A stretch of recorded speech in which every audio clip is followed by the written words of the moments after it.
Hello. Hello. Hi. Look at this. Look at this doggy. You Paul. Say hi. Oh, look at your face, Maddie. That little face. Hello. My name's Lorraine Pugh. I'm coming to you from a beautiful island in the Mediterranean Sea called Cyprus. This is episode 3 of a knitting and crochet and yarn related podcast. Thought I'd bring my dog in here today. I'm actually in my bedroom in front of my favourite wall. This wall I've used to actually take a couple of pictures. I've used it as a backdrop for a couple of pictures of my patterns. So, when you have to be indoors, it makes you feel like you're outside, which is lovely. Okay, so I hope everyone's well. I hope you've all enjoyed your week. I'm hoping after today, today's actually Thursday, that I'll be able to do a podcast every 2 weeks, so every Thursday. And depending on upload time, hopefully it should be uploaded by Friday. Because so far they've not been really long videos, but you never know with future. Like today, I sort of thought, I'll just quickly do a quick one.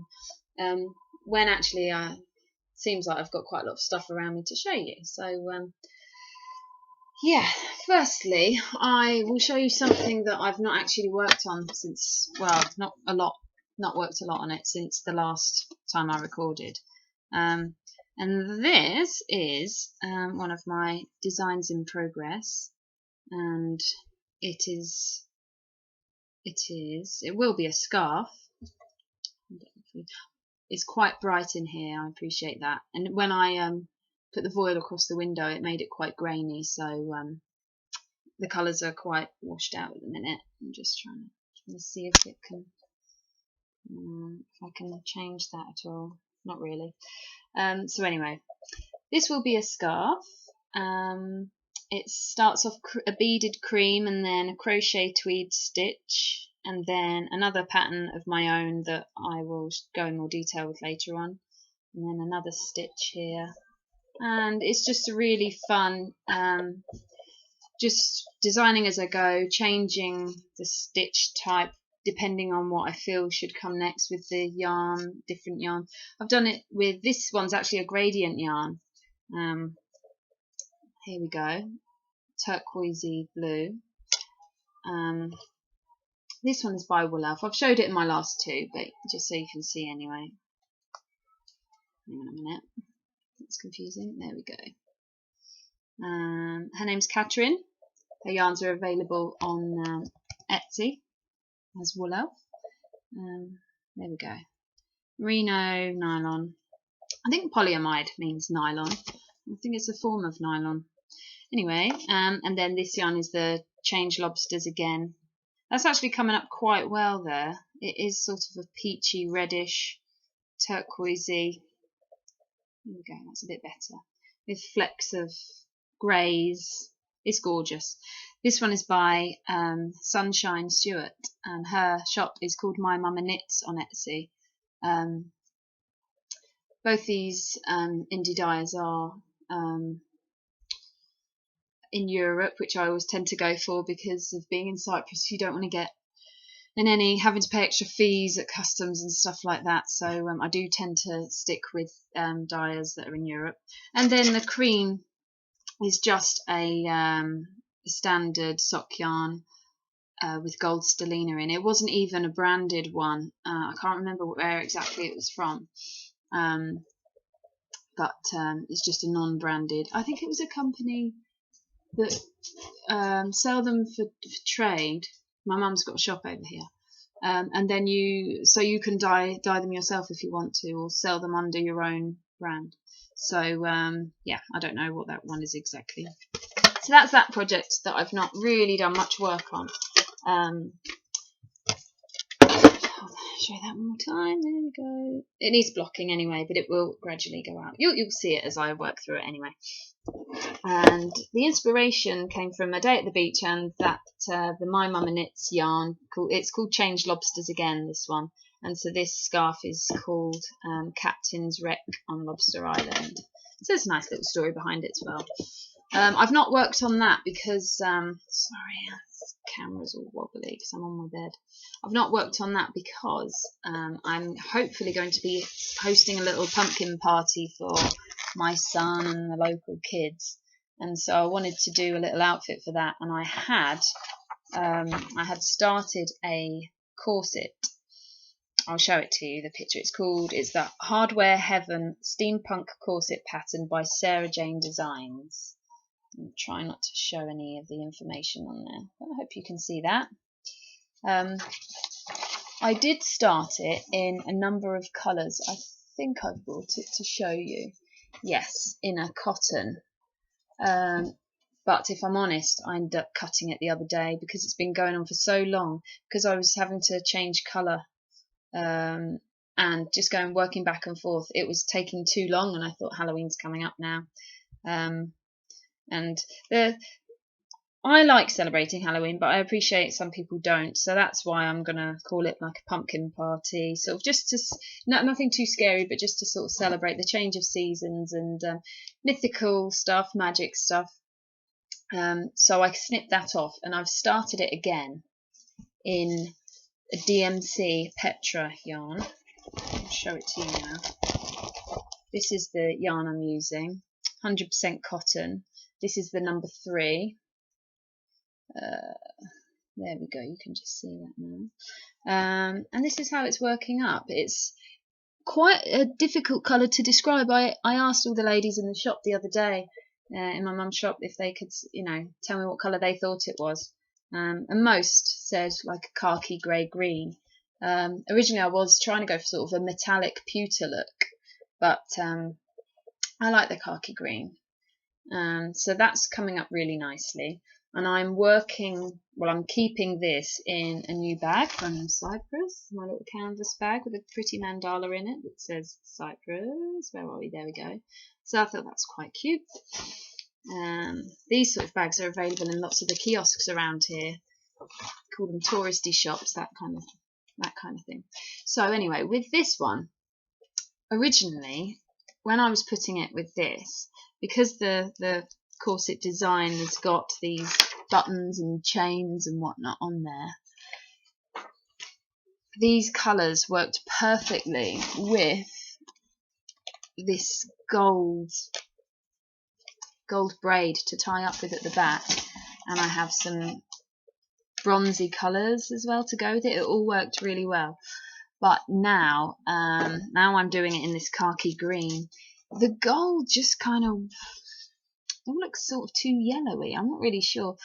I don't know. It kind of does. It's in a similar palette, but it's not enough of a contrast. And I think that's what I liked about the bronze against the red. It was quite, and the bronze against the pewter was quite contrasting. What I also need to take into consideration is that the sort of outfit I'm making, it's not really an outfit, a specific one, not like a I don't know, an elf or anything like that. It's inspired by Skyrim again, that computer game I've not played for so long, but I keep saying to my husband, I really want to play it soon, because he's home for 3 weeks. He works abroad, and we used to play it every now and then. You would just have a day where we'd just close the curtains, forget about the rest of the world, and just play that game. And those days were lovely, and we've not done that since our son was born. No regrets there, obviously, but it would be nice to just sit down one day and just play that again. And in Skyrim there are like mages and different people that learn about magic, and they go, you as a character, you can go foraging for things, for ingredients, and I love all of that sort of stuff. So that, of course, it just to sort of be reminiscent of the days gone by, in the olden days, or whatever you call it. But I would also like to make a hooded cowl. I'm going to design my own. I've got the design in mind, and I have actually got a picture on Instagram of a sort of, there's a man and he's got a cowl on, and I think it looks like leather. He's from the Skyrim game, Skyrim. And I've put a couple of other pictures with it as sort of an inspiration board, and I did dye some of my own yarn to make the cowl. This was a few months ago now, and I dyed it just using food colouring and vinegar, and it was inspired by apples, like a sack of apples. And so this is the yarn, greens and reds, and I did some a bit slightly different. I've got more here. This is a DK weight. I actually used the James Brett DK pure wool, the cream version, and I think I might have even dyed some on different varying creams. There's one called Blush, which is obviously a slight blush colour. I might have, for example, that one that's a bit more muted, I might have done it on there. And if you've seen my last episode, I spoke about how I'm a toned autumn, apparently. That my skin tone and hair colour and my colouring in general, and so this would be absolutely perfect for me. So it will be paired. I'm trying to get good light. Sorry, it's quite bright here, but I'm trying to figure out now what to accessorize this with, that will tie in with that. I'm thinking I might even add some. I might work some rows on here in a dark red that matches this one. I have got some, but we'll see anyway. So that's what I'm working on now. While the lobsters design just sits back for a little while until I'm certain that I've got plenty of until I know that that's going to be done in time for the party. So that's that. Get myself organised. A bit scatty today. I wasn't actually anticipating on doing a podcast at all today, or a video at all today. Video, vlog, whatever you want to call it. So it's a bit off the cuff, but next. These. I need to find out where these are from. My mum was going through her craft room, and she doesn't do so much knitting. I'm new to knitting, so and she knows I love all natural materials. And these are these bamboo. They're dyed. These knitting needles are just so gorgeous. So I would love to find out where these are from. I haven't used them yet, but they do feel really smooth. They're like a perfect combination of smooth, but I can imagine they would be grippy enough as well to grip the yarn. And they're 5mm, so I'm definitely thinking of doing something in an Aran weight yarn. But yeah, have any of you ever used these? Any of you knitters or even crocheters? I've found that crocheting with a bamboo hook, although I love the idea of it, again because it's a more natural material, I don't find it, just doesn't work well with me. I find the yarn catches a bit too much.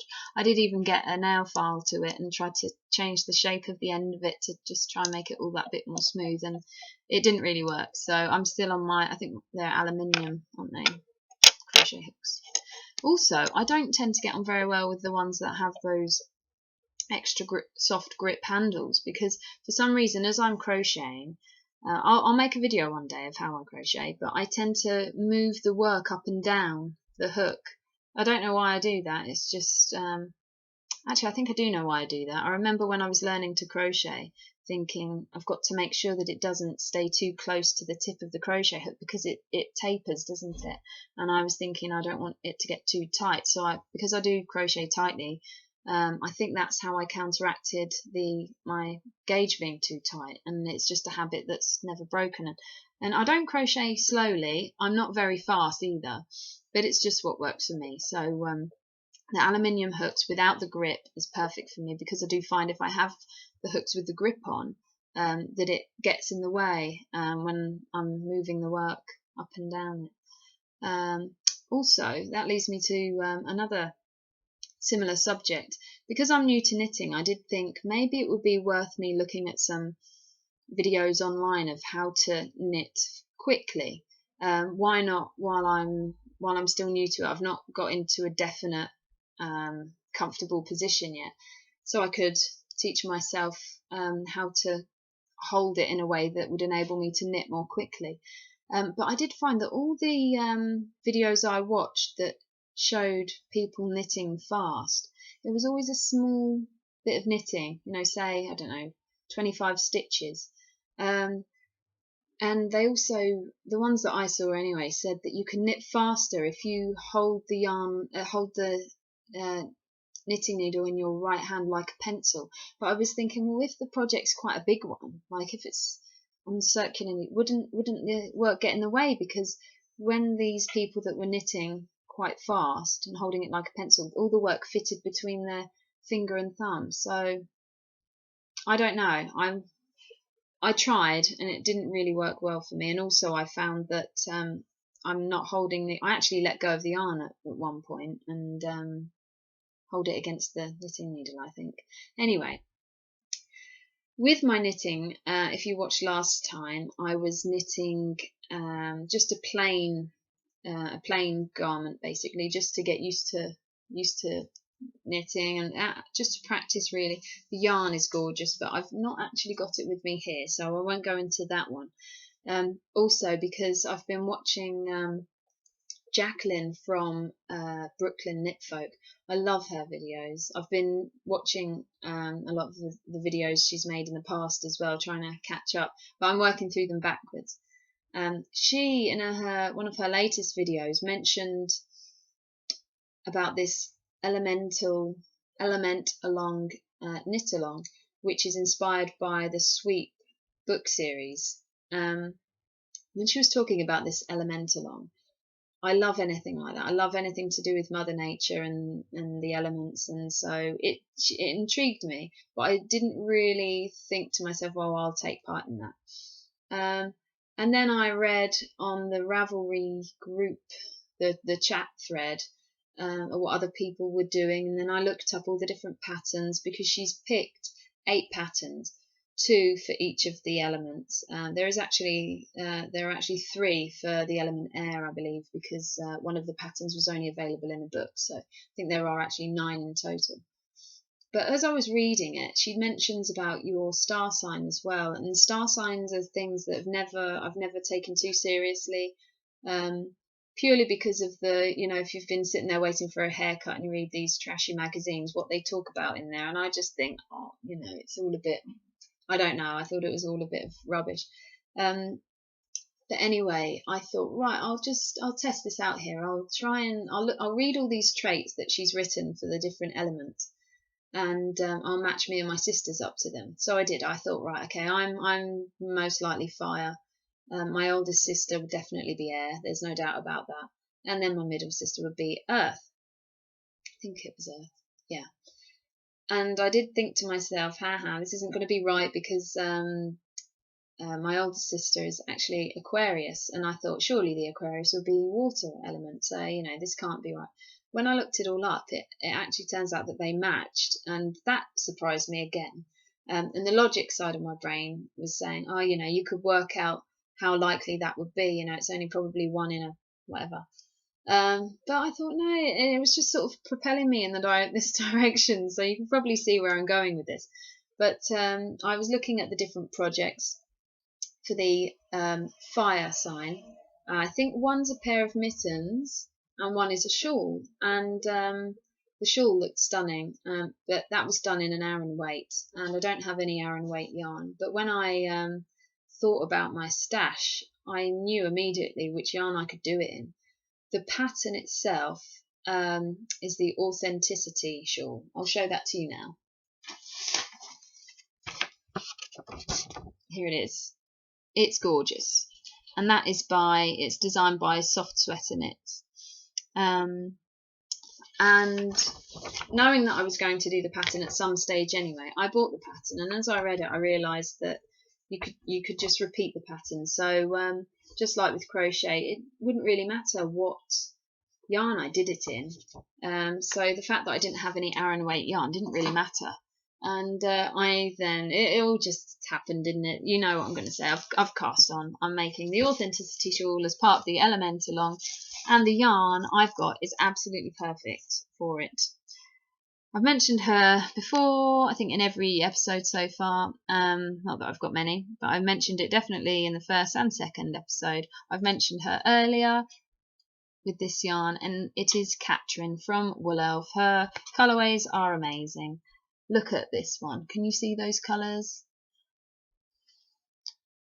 I'll try and get a good... It's really coming up as quite blue in... It's sort of better. It's really like a purpley... It's really, really frustrating that that colour won't show. But anyway, if you follow me on Instagram, I'm Lorraine Pugh Designs on Instagram, you'll see the colour. But it's called the Curry and Saffron colourway. And there's that's better, a bit better. But this is much more pinky warm than it is. It's showing up quite dull on the screen there. That's quite accurate. How perfect is that for fire? I'm so looking forward to it. I won't show you the chart, obviously, but I am, because I'm new to knitting, I am really having to concentrate. I'm literally, when it asks for a yarn over, I'll yarn over and then I mark it off. I'm literally ticking each stitch as I go. I'm on row, I think, what row am I on? 17 or something. And I've made one mistake, I think after row 14. I had an extra stitch, but thankfully I was able to correct it just by popping, what do you call it in knitting? Popping. Slipping one stitch over the one next to it. I kind of looked and I thought, which direction does this need to go in? And I was able to figure it out. So chuffed I was. And I'll show you how this is looking so far. I'm really, really proud of it. And I kind of don't mind how many mistakes I make. I'm just going to keep going with it. I do think it will take me a long time. And there are 2 months for this knit along. But Jaclyn's so sweet. She said that she will also, not that it's about prizes, but she will enter those who were in the chatter thread in Ravelry. She'll enter those into the prize draw as well, because she believes in that taking part is just as important as, you know, finishing an item. But that is how it's looking so far. Can you see there's actual a pattern happening there, and it looks so nice and lacy, and I'm so proud. That looks really purple on the screen. It might change once I've uploaded the video. I don't know. Does it do that? Let's try and hold it there. Look how it looks like blue there. It's so different from blue. Let me just see if I can get that to change colour. What if I put the light on? Bear with me. Bear with me. Probably doesn't do anything. No. So anyway, I'm really, really proud with how far I've got with that. And I'm just going to keep going, and I'm really enjoying it. It's a lot of concentration. That's actually one reason why I started that other the crochet corset as well, because I knew that was sort of mindless work, and with family over at the minute, I'm able to just sit and do that. In fact, everyone went to the pub yesterday, and I'm not a drinker. I used to be, but I've not had a drink at all this year. And I mean alcohol wise, I'm steering clear of it. If I had one drink, I'd want another, and not since my son was born. But it was it's just not worth it. I could quite easily just have a glass of wine and stop there, no problem. But for me, it's just not worth it. So I took my crochet, and I really enjoyed it. I've never really taken my crochet or even knitting out and about anywhere. I'll do some at work, like my lunch break and things, but it belongs there. It's in a craft shop. So being in a bar or in a pub while crocheting, like at first I thought it's a bit antisocial, but I didn't feel it was. I was still, you know, chatting with people. I was watching the entertainment and listening that was on, and you know, I got plenty of crochet done. And I also think, well, if there are other people there that see me crocheting, if they are a crocheter, that maybe they'll come up to me and say, oh wow, you know, and maybe a new friendship will be made there. So I think only good can come of it. So that's that. And that project, that knitting project, the Authenticity Shawl, let me put it all back in this bag, which I'm about to show you, is another new bag from, again, the same kiosk that sells these lovely little tourist shops over here.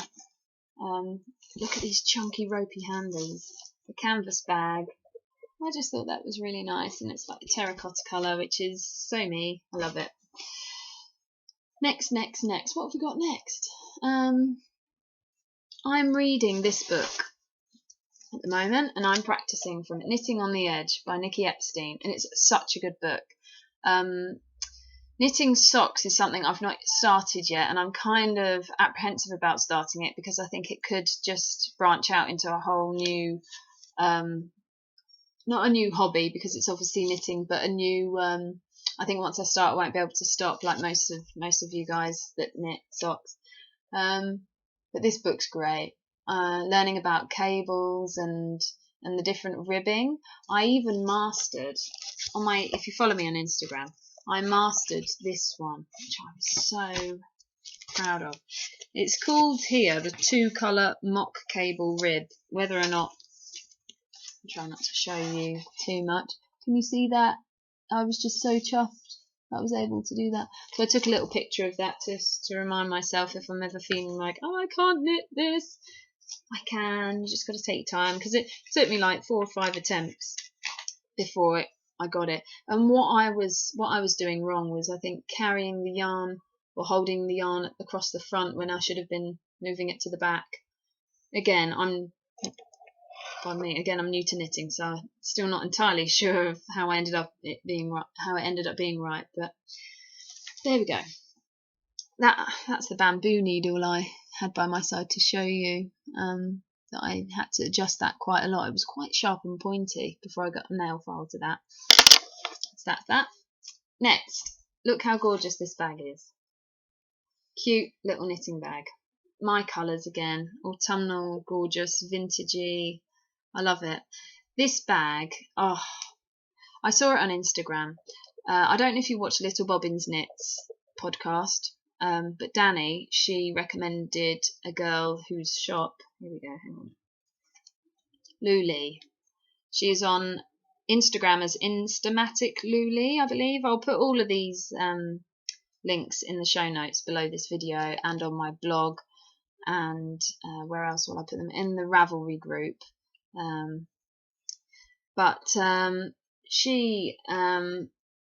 LouLeigh shared a picture of this, and she said it was one of her older ones, and she now uses it to peg out her laundry to keep her pegs in. I fell in love with it, and she was so kind. We exchanged a few words, and she said that she would actually just post it to me. She said that she loved this bag, but no one else seemed to love it as much as her, so she kept it for herself until I made the comment on it, and she really kindly posted it to me. So sweet. And so I can't recommend her enough. I'm definitely going to be buying a couple more bags from her, because as I'm branching out into knitting, I do have more projects on the go at the same time. I've found I need to have a no concentration crochet project on, and then a concentration crochet project, and then the same with knitting, so always at least 4, and then random things like if someone's birthday's coming up and I want to make something for them, or like this pumpkin party, have those extra ones on the side. So my main 4 and then others, depending on who I'm with, who can or can't see what I'm making, in case it's a surprise and whatever.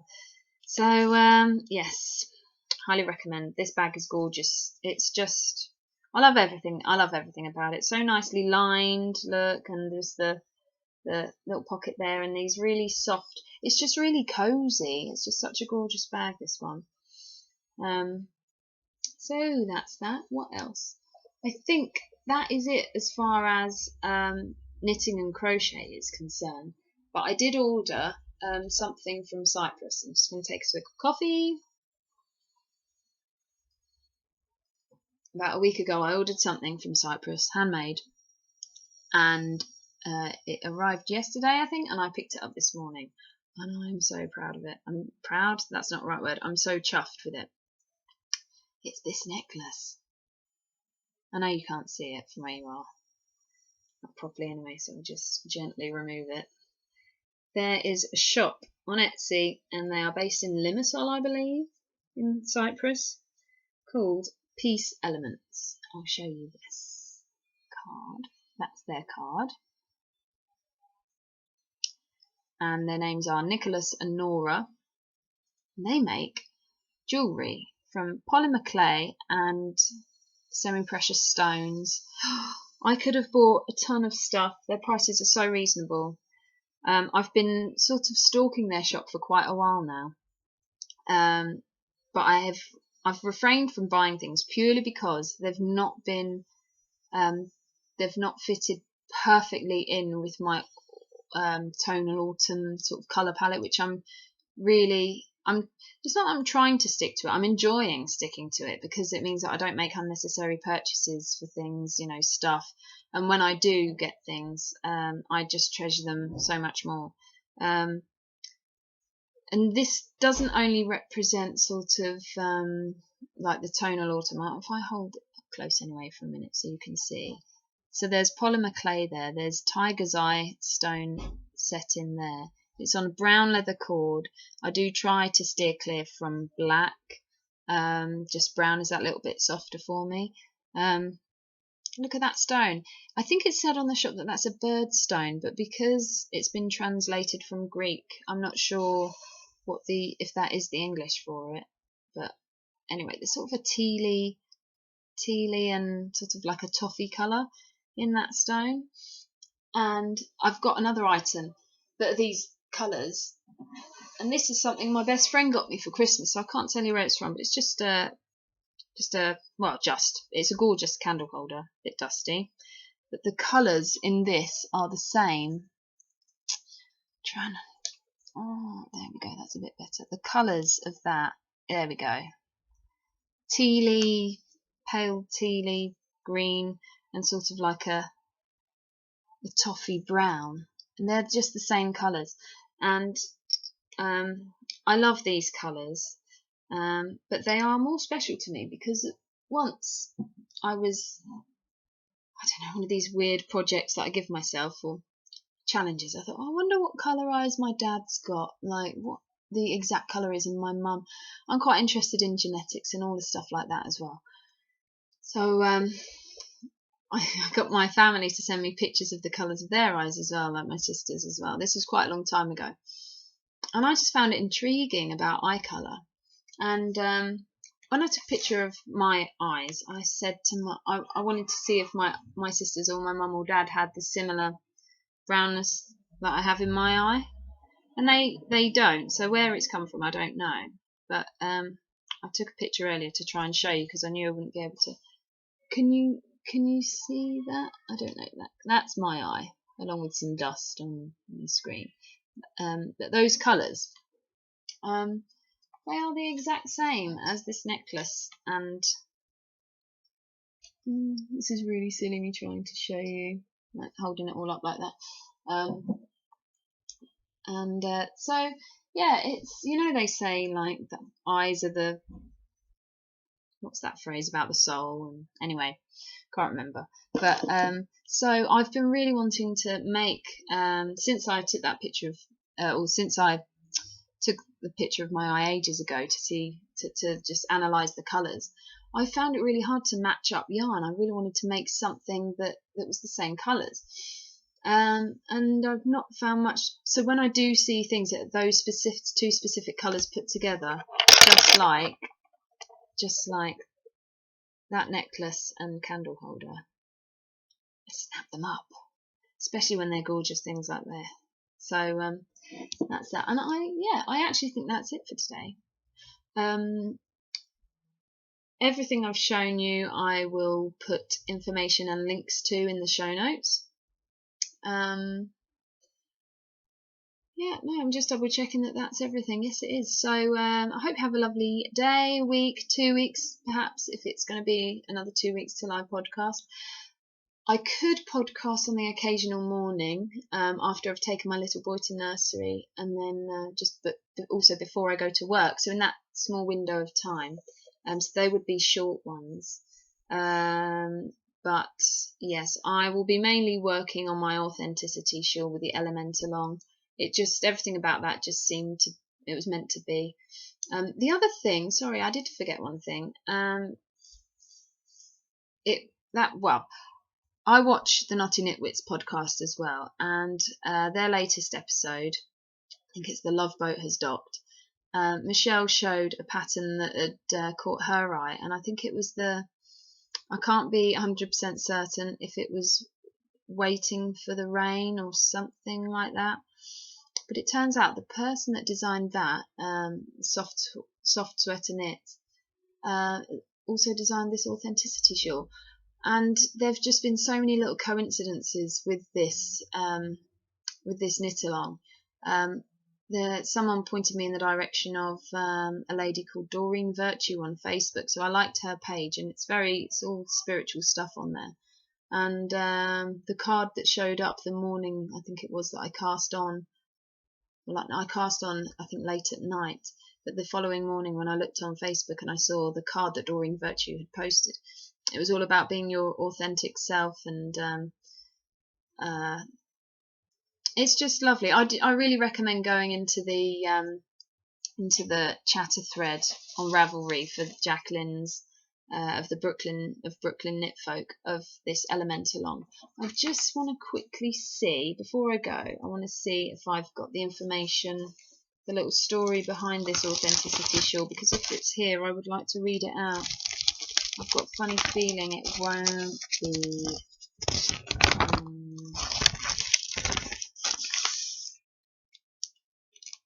Yes, it is here. It's the shorter version, but it's basically the inspiration for this project came from losing my way, making compromises and doing things for the wrong reasons. This pattern was the realizing that I should do what I love. I wear it and remember daily that it's okay to be myself, whatever that means at that time. And I think that's so true. Like, for me, making these items isn't just making it out of being materialistic. Like, while I'm making something, even if I'm watching something or watching my little boy play with his cousins as I'm making it, the following day, when I pick up my work again, I get that same memory that I had the last time I was making it. And so when you finally finish an item and you're wearing it, all those memories are all tied up in there. And if you knit something for a purpose, if you sort of almost have a mantra, or sorry, even if you crochet something for a purpose, if you have a mantra in your mind and you think about that as you're making it, every time you pick that item up once you've made it, and you wear it, all those lovely thoughts and that mantra should, well, I would imagine it would just pop in your mind again and just be a sort of something to remember. So I'm waffling now, I'm going on a bit, but this is such a lovely pattern. It's very, very simple as well, I've got to admit, even as a newbie knitter. Although I'm having to concentrate a lot to follow it, the actual stitches themselves, there's just like a couple of basic ones in there. Once you've watched a YouTube video, you can kind of get it. I've made some notes next to mine to help me, but I'm not in any hurry to finish it. I'm just going to take my time with it and enjoy it. So yes, I think that's about it for today. Yeah, I would like to say hello to Jan Carruthers from the Urban Gypsy Crochet. I've been watching her videos recently. She's got 3 dogs as well, which made me feel that I had to get Maddie involved. I don't know if Maddie will actually. Maddie! No, Maddie's just lying at the bottom of the bed. I can't even see her from where I am. Lying on the floor, just staying cool because it's quite hot today. But I think is it Sky?